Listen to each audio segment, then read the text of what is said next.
Boa noite a todos, que a paz de nosso Mestre Jesus nos envolva, para que a gente possa fazer a nossa reflexão desta noite a respeito do tema reencarnação. Hoje a gente vai falar sobre no que funda a reencarnação. Qual é o seu fundamento? Reencarnação é o retorno do espírito a uma nova existência, um novo corpo formado. Isto é possível porque há uma separação entre espírito e corpo. O espírito é uma individualidade que se utiliza da matéria para que ele possa progredir. Então a reencarnação, o objetivo dela é o progresso individual. Só que interessante, né? A reencarnação ela é um princípio filosófico. Ela não é demonstrável, ou seja, não se consegue provar a reencarnação. Nós conseguimos provar a desencarnação. Todos nós vamos desencarnar um dia. Já através de inúmeras comunicações, inúmeros, vamos dizer assim, estudos que foram feitos, não só por Kardec, mas por outros grupos, até por cientistas à época do século XIX, a sobrevivência do espírito após a morte do corpo físico. Agora, a reencarnação, ela não é demonstrável. Assim como a gente pode demonstrar a desencarnação, a comunicação dos espíritos com o mundo material através da mediunidade, agora a reencarnação ela não é demonstrável. Só que ela é um princípio filosófico. E por quê? Porque a gente tem que pensar da seguinte forma: nós tendemos à felicidade. Nós tendemos à perfeição moral. O que se traduz o destino de todos nós espíritos. Todos nós. Criados simples e ignorantes e perfectíveis. Ou seja, com um trabalho que nós realizamos pela busca de conhecimento, por todas as experiências que nós vamos agariando, nós atingimos esse estado de perfeição moral, que significa, que se traduz que nós estamos em conformidade de forma... que é difícil a gente entender assim. Hoje para a gente exercer, ou seja, para a gente fazer as nossas escolhas, para que nós tenhamos um grau de moralidade em que a gente haja conforme as leis de Deus, a gente ainda pesa muito na balança. A gente tem dúvida, a gente tem uma questão de conflito, faço ou não faço? Presto atenção no que as pessoas vão dizer de mim ou não? Será que isto é isto mesmo? Será que, vamos dizer, as máximas do Evangelho não passam apenas de utopia? Nós temos essas dúvidas. Quando a gente... e temos várias diferenças entre nós de comportamento. Os espíritos, quando eles vão chegando mais próximo desse estado de perfeição, essas diferenças comportamentais, elas tendem a se uniformizar. Tendem a ir a um sentido único, que é o bem comum. Nós não estamos neste estágio.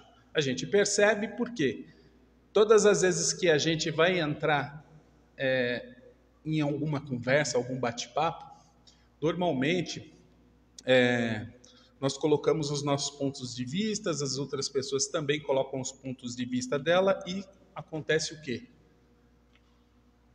Acontece os embates. Porque nós temos ainda uma diversidade. Nós vivemos dentro dessa diversidade.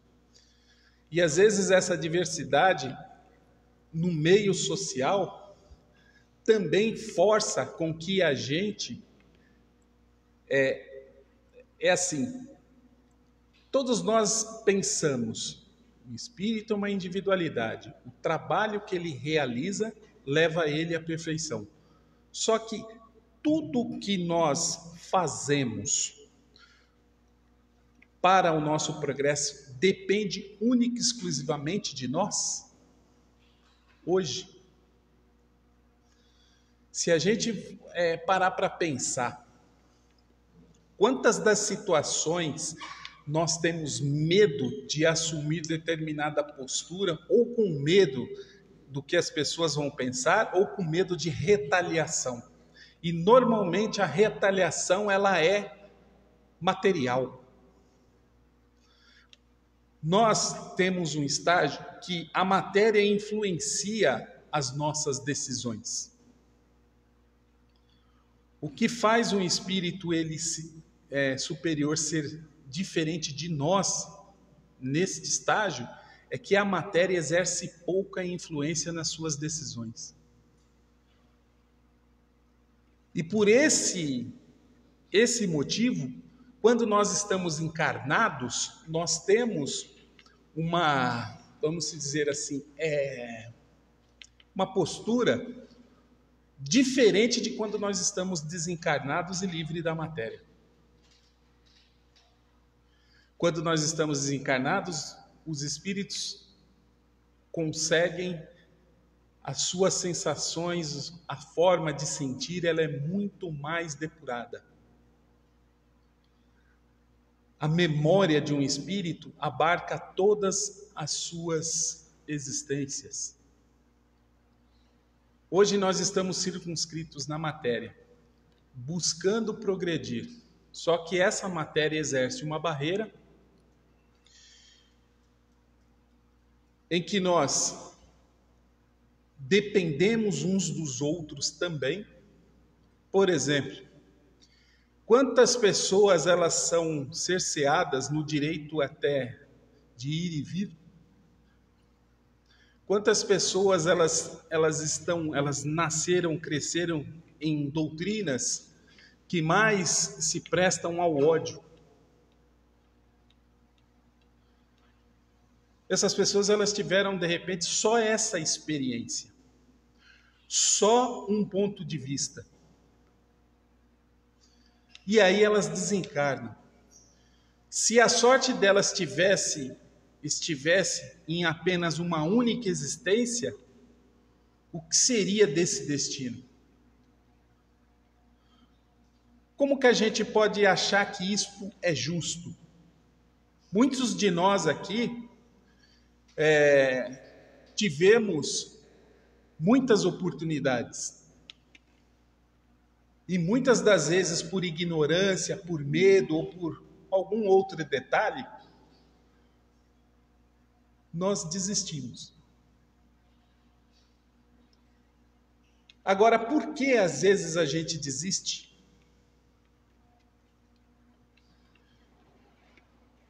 Porque às vezes, nas primeiras provações, nas primeiras dificuldades, a gente pode ter um sentido de revolta. A revolta, ela é um sentimento que às vezes não dá para a gente a dignidade necessária.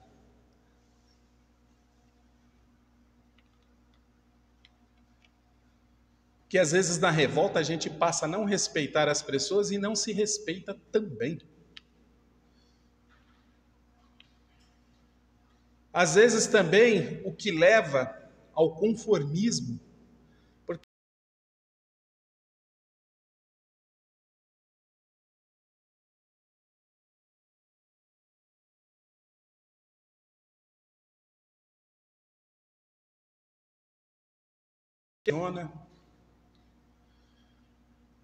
e quando a gente passa a não se questionar ou questionar o nosso meio onde nós vivemos, a gente passa o quê? A aceitar certas situações por puro conformismo. E há muitos também, quando não se tem assim uma continuidade da existência, aí que põe o pé pelas mãos, porque fala, eu vou desencarnar amanhã mesmo, então hoje é o dia de aproveitar tudo. Mas é interessante que esse aproveito, ninguém se aproveita, né? Quando a gente fala que vai aproveitar tudo, nunca é assim, vou pegar algum assunto, destrinchar ele até meus últimos dias de vida. E aí eu vou deixar uma obra para que os outros venham atrás de mim. A gente nunca escuta isso. É sempre assim. Eu vou viajar, comprar, viver na paz, fazer isso, fazer aquilo outro. São coisas materiais. Nunca é para um conhecimento. E olha que interessante. Às vezes a gente passa a vida toda se questionando, quando de repente está chegando já lá para o final, a gente começa a ganhar uma madureza e começa a descobrir coisas que normalmente algumas pessoas dizem assim: se eu soubesse disso quando eu tinha 20 anos de idade, seria tudo diferente. Pois bem, descobriu agora. E agora? Não dá mais para fazer mais nada? Muitas pessoas, às vezes, quando entra uma pessoa em algumas situações, algumas pessoas já estão lá com seus 60 anos, já viram isso? Pessoas que entram numa faculdade com 60, 65 anos de idade. Aí as pessoas falam assim: para quê? Interessante isso. Para quê? Porque vai morrer mesmo daqui mais 10, que é a média de vida, né? A média de vida do brasileiro é 77, 78. Aí quando a gente vê uma pessoa de 80, o que as pessoas dizem assim? Só está esperando o dia. Dura as pessoas pensarem, dura é quando a pessoa pensa isso dela mesma. E ela se conforma com isso. Porque realmente a vida vai terminar. E para muitos não continua. Mas para aqueles que continuam, às vezes ele fala: bem, continua, eu tenho um destino, ou é o sofrimento eterno, ou a felicidade eterna. Só que quando a gente chega a um determinado instante da vida, a gente percebe que muitas coisas que a gente fez para trás, tantas coisas que a gente errou, porque a gente não tinha o parâmetro que hoje nós temos, e aí como que fica? Convive com essa culpa, leva ela para o túmulo e depois fica esperando a sorte de alguém nos julgar e falar: não, veja bem, você fez isso porque não sabia. Tranquilo. Mas e aquele desejo de, às vezes, quando a gente descobre que fez algo errado, aquele desejo que a gente tem, aquele impulso de reparação. Que sejam as nossas escolhas que nós fizemos ao longo da vida. Ninguém conhecido que a gente encontre, converse, ninguém fez escolhas que 100% deu certo. Ninguém. Não existe um que não tenha, vamos dizer assim, usar aquela palavra que Jesus usou, né? Não existe ninguém que não tenha um pecado.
tudo que a gente viveu na nossa vida, todas as batalhas,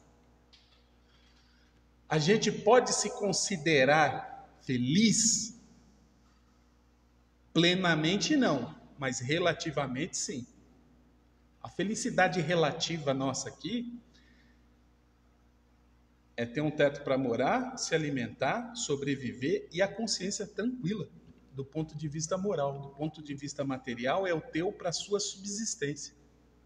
E esse ter para a subsistência, como se diz, é de uma forma a se respeitar e respeitar os outros. É de uma forma de procurar o próprio valor. Conseguir isto por méritos. Aí entra a questão do mérito. Quando a gente olha com vistas para a reencarnação, isto fortalece a nossa confiança no futuro e na justiça divina. Porque assim, se Deus nos criou com um fim que é a perfeição moral e nos concedeu a existência para que nós a utilizemos para alcançar esse fim. Só que nem todos estão no mesmo pé de igualdade. Porque uns, de repente, fez as suas escolhas que te levou a caminhar mais depressa, outros ficaram um pouco mais retardatários, outros estão um pouco mais estagnados. Mas se nós temos a mesma finalidade, significa que nós temos caminhos diferentes. Então a gente leva a imaginar, a ter o sentido racional de que Deus age com equidade. A gente escuta falar isso, equidade. Equidade seria,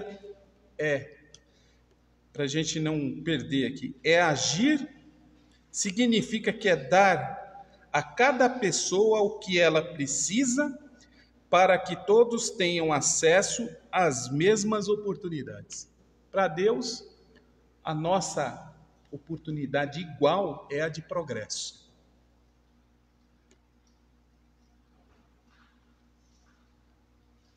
O que cada um de nós precisamos são as provas. E às vezes essas provas nós não conseguimos passá-las numa única existência. Então há necessidade de outra.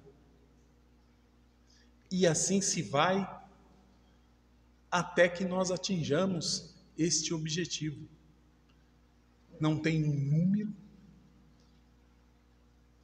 tem situações em que nós já temos conhecimento, as provas vêm, nós podemos nos revoltar, a gente pode entrar no conformismo, mas a gente pode se resignar e passar adiante. Se a gente insiste em estagnar, a própria sociedade, do jeito que ela empurra a gente para frente. Então a gente percebe isso na nossa vida. Então, percebendo que sempre nós temos possibilidades a cada dia, a cada ano que se passa, por que não nós não teríamos nas nossas existências? Já que enquanto nós espíritos somos completamente desassociados de um corpo físico. Nós nos unimos a um corpo físico. E esse corpo físico ele é formado no planeta Terra. Lá na concepção.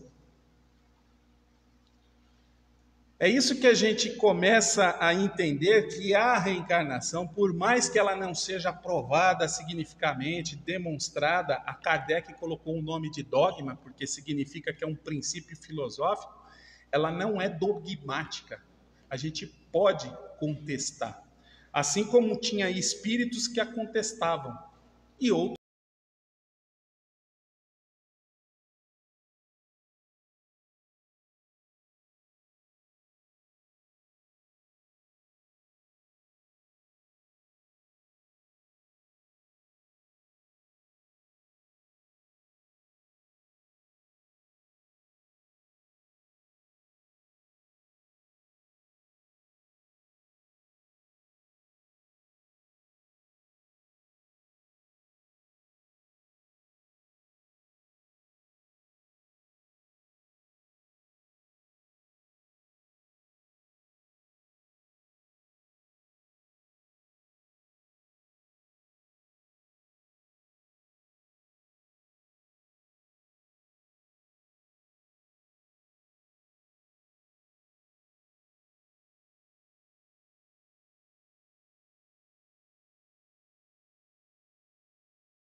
expectativa de conseguir adiante.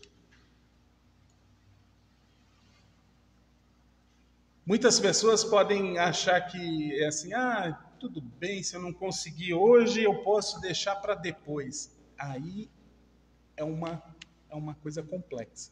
Porque isso não é resignação. Resignar é quando a gente já tentou as coisas e não conseguiu. Então a gente não se revolta. E a gente não se conforma, não fica num conformismo. A gente aguarda. Mas não para. Se não dá de um lado, dá do outro. Existem espíritos que eles estão aqui, eles são muito egoístas. Mas são viciados, sei lá, no jogo. O que dá mais trabalho para ele combater? O vício do jogo ou o egoísmo? Aí a gente vai colocar assim, então, não existe regra. Aí a gente precisa se conhecer. O que é mais fácil? A gente começar a atacar para que a gente possa começar a melhorar, a transformar o comportamento. Isso a gente precisa entender. Isso é com a gente mesmo. Não adianta, isso não vai ter. A gente não vai abrir um livro que vai ter essa resposta. Vai ter um livro que vai ter princípios filosóficos, vai ter parâmetros, mas a gente tem que se entender com o que a gente está vivendo dentro da gente mesmo e o que nos atrapalha. Às vezes a gente tem um parente difícil, a gente, vamos tentar porque de repente é uma questão de reparação, mas e se não desce? Aí a gente precisa ficar vivendo em briga.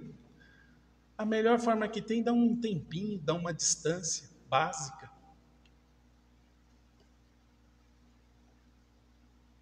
Porque lá na frente se encontra. Se haver necessidade. Às vezes a gente precisa dar um passo para trás para tomar fôlego. Para retraçar um objetivo novamente. Às vezes esse objetivo a gente só consegue assim encontrar a luz no final do túnel, no final da vida. Só que olha que interessante, numa próxima, tudo aquilo que o espírito aprendeu, ele não perde. E tudo aquilo que ele aprendeu é dele. É dele. E ele pode distribuir em forma de caridade aos outros, porque é dele. Ninguém consegue roubar. Um exemplo besta, assim, bem grotesco. Nós temos registrados na nossa memória a senha do nosso banco. Alguém consegue tirar isso da gente? Só sob grave ameaça. Aí a gente... E às vezes com a grave ameaça a gente se atrapalha tanto, começa a errar, a lembrar, mas isso não é o espírito, vamos falar assim, isso é a matéria que dá aquele desespero. De certo que eu estou falando algo aqui que é uma coisa transitória, corriqueira, mas é um conhecimento que nós temos. E nós conseguimos partilhar isso com as pessoas, mas ninguém consegue tirar isso da gente. Isso fica, todo conhecimento nosso fica. Numa próxima existência, o espírito recomeça, mas ele recomeça sempre com um degrau a mais na subida. Sempre com um degrau a mais. Ele pode ficar até tentar ficar estacionado, mas o próprio meio onde ele está leva. Porque assim, por mais que ele entre num meio aonde o mal impera, se ele tem algo de bom dentro dele, ele resiste ao mal.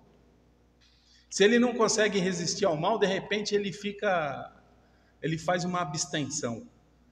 Mas ele mesmo praticar o mal, se ele praticar é porque ele ainda não aprendeu. Ele não aprendeu. E se ele não aprendeu, uma nova oportunidade vai se abrir, uma nova prova em que ele pode se aprender. E como todos nós somos filhos de Deus, isto vale a todos nós também.